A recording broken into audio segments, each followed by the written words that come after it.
Burnout. We've all been there, but we're not all great at recovering from it. In this video, I'm gonna share my 4-step process for recovering from burnout quickly and effectively. So I just did the math, and I've burnt out over 100 times in the last 6 years. That is a shocking statistic. I'm the kind of person who packs their day full of work tasks and chores, personal projects, social events, and workouts. I'm also the kind of person who is way too ambitious about what I think I can actually get done in the day, but I also refuse to quit until all of it is completed. And that is a perfect recipe for burnout.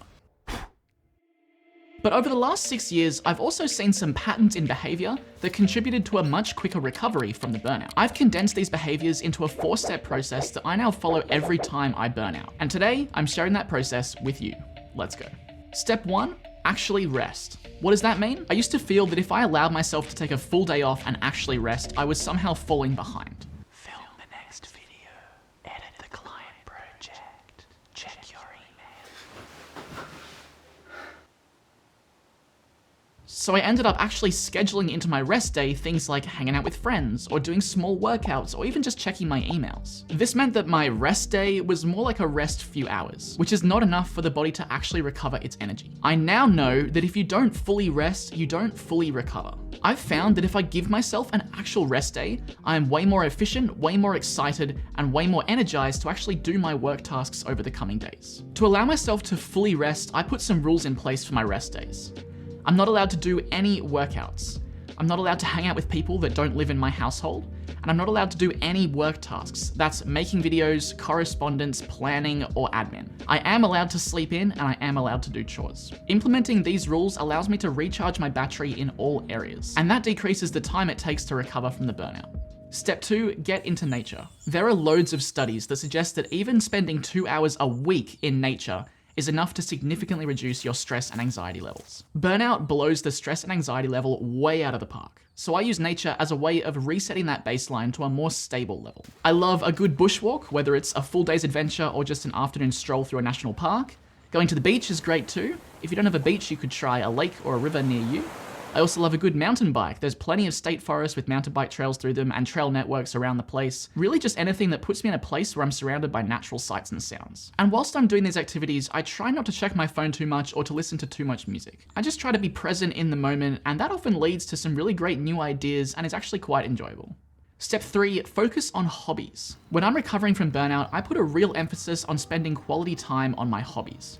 Burnout often leaves me feeling stressed and overwhelmed, and spending quality time on my hobbies is a great way to divert my attention away from what's stressing me, and it reminds me that there's more to life than just work. Hobbies are also fun. They help me to rebuild my curiosity and my motivation, which is often lost during burnout, and it helps to give my rest day some sense of purpose.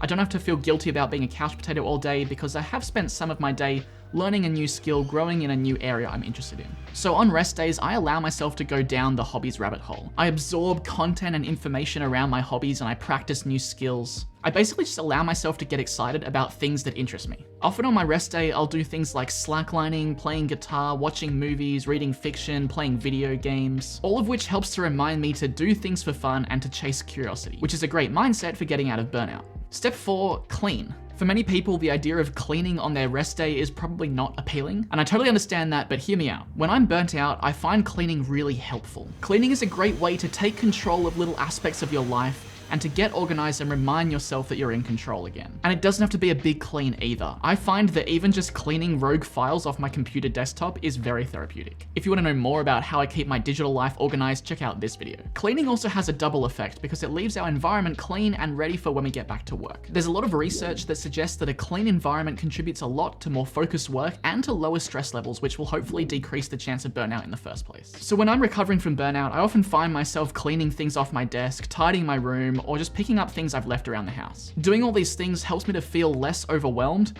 and more like I've got some order and structure back in my life. Which brings us to step 5. Yes, a bonus step, you're welcome. Start scheduling in rest days and make them impossible to skip. This step is designed to help you decrease the chances of burning out in the first place and living a more sustainable and balanced life in general. If we're regularly carving out time to rest and recover, there's a lot smaller of a chance we actually burn out in the first place. After all, the fastest way to recover from burnout is to not burn out to begin with. That being said, I find it really hard to actually take a rest day. I do schedule them in, but then when the day arrives, I find myself being like, oh, I could grind out for one more day, or there's clients waiting, or I could just make this a little bit better, etc, etc, etc. So often my scheduled rest days get pushed back and back and back until they just don't happen at all, which is really unhealthy and leads to burnout. So going forward, I'm gonna try some strategies to see if they can help me to actually take my rest days. Firstly, I'm putting it in my calendar to make sure I don't schedule anything else for that day. Secondly, on the day, I'm putting my phone into do not disturb mode. I don't want any calls or texts or emails from work stuff stressing me out on my rest day. There is almost never a task that is so important it has to be done today. 99% of tasks can be done tomorrow. And thirdly, I got an accountability partner, my sister,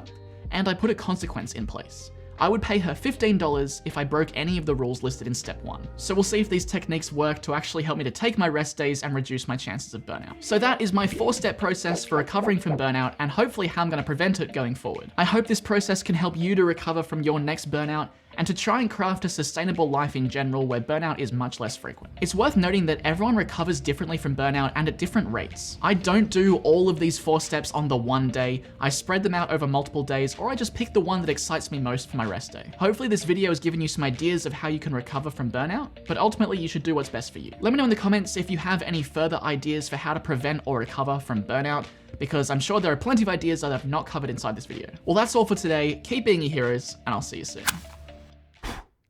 Alright, real talks, I burnt out like 5 times in the process of making this video. It's taken me like a month to make this thing because I just kept shooting and editing and grinding it out and then just dying every like 5th day. Anyway, that's the reality. I'm gonna take my advice and actually rest now. As I mentioned before, staying organized is a great way to prevent burnout. If you're interested in simplifying your technology use to make it more intentional and less distracting, you might like to check out this video where I share 12 tips for digital minimalism. See you over there.